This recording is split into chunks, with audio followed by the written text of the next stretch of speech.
Hello friend, સુધાર food and મોરમાં તમારું સ્વાગત છે. આજે આપણે ચોખાની મમરી બનાવવાના છીએ.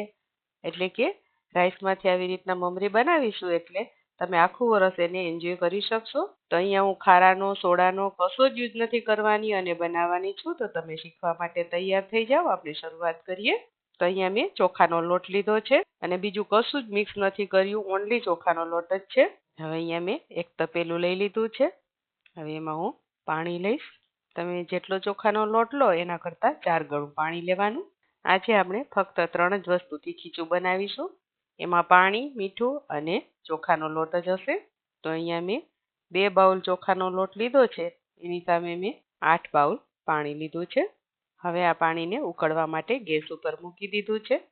આપણે ખારાનો યુઝ નથી કરવાના એટલે ફક્ત આપણે પાણી જ ઉકાળીશું.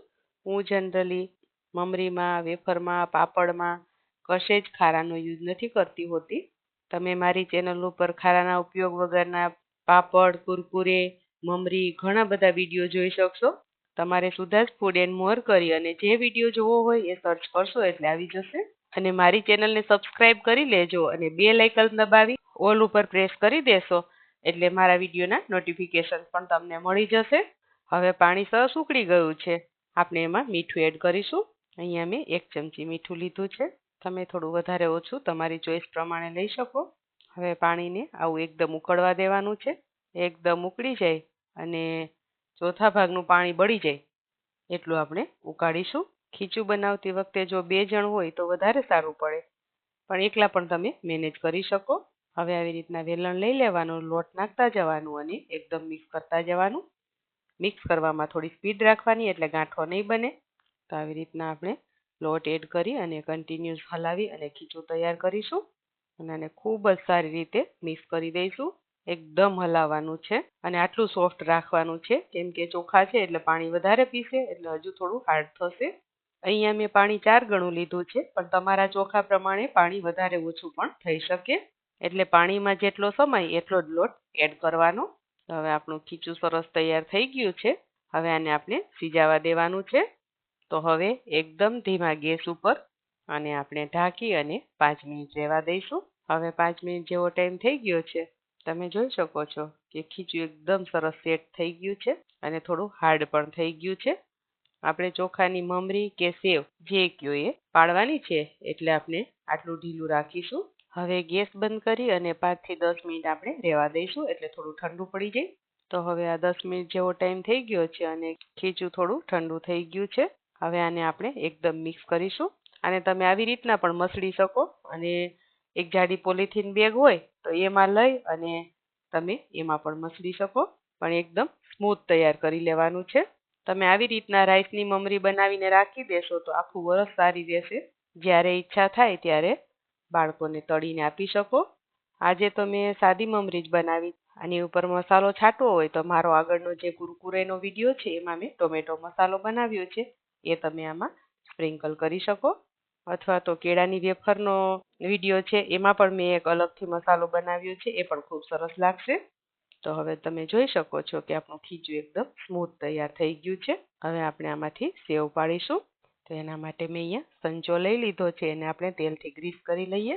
તેલથી ગ્રીસ કરવાથી ખીચું અંદર ચોંટશે નહીં. હવે હું આટલી જાડી સેવ પાડવાની છું એટલે મેં તીખા ગાંઠિયાની ચકરી લીધી છે, એને પણ આપણે ગ્રીસ કરી લઈએ.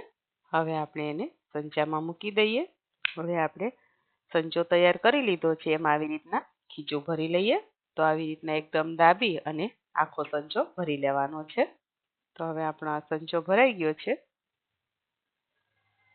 હવે આપણે ઢાંકણ બંધ કરી દઈએ. બંધ કરતી વખતે ખાસ ધ્યાન રાખવાનું, આટા સરખા બંધ કરવાના, નહીં તો ખટખટ થઈ અને ખુલી જશે. હવે અહીંયા મેં એકદમ સરસ ધોયેલું કપડું પાથરી દીધું છે. એની ઉપર આપણે સેવ પાડીશું. તો હવે આવી રીતના એકદમ નજીક રાખી ફેરવતા જાય અને સંચાને મૂવ કરવાનો છે. તો હવે આવી જ રીતના હું બધી મમરી પાડી લઉં છું. તો હવે તમે જોઈ શકો છો કે મેં આવી રીતના બધી રાઈસની મમરી પાડી અને તૈયાર કરી લીધી છે. હવે આને આપણે સુકાવા દઈશું. તો 4 થી 5 કલાક જેવું મેં પંખા નીચે સુકાવા દીધી છે. તો આટલી સરસ સુકાઈ ગઈ છે. હવે આને આપણે ઉખાડી લઈશું. તો ઇઝીલી ઉખડી જશે. લીલી હોય અને ન ઉખડે તો તમારે થોડી વધારે સુકાવા દેવાની. તો અહીંયા મેં બધી મમરી ઉખાડી અને થાળીમાં ભરી લીધી છે. હવે આને આપણે તડકામાં સુકાવા દઈશું. વધારે તાપ હોય તો એક દિવસમાં સુકાઈ જશે, નહીં તો 2 દિવસ સુકાવાની. તો હવે આને હું તાપમાં મૂકી દઉં છું. તો હવે આ ચોખાની મમરી સરસ સુકાઈ ગઈ છે. આપણે એને તળી લઈશું. વધારાની હશે એ ડબ્બામાં ભરી દઈએ. તો એના માટે મેં અહીંયા તેલ ગરમ મૂકી દીધું છે. તેલ એકદમ ગરમ થઈ જાય પછી આપણે ચેક કરી લઈએ.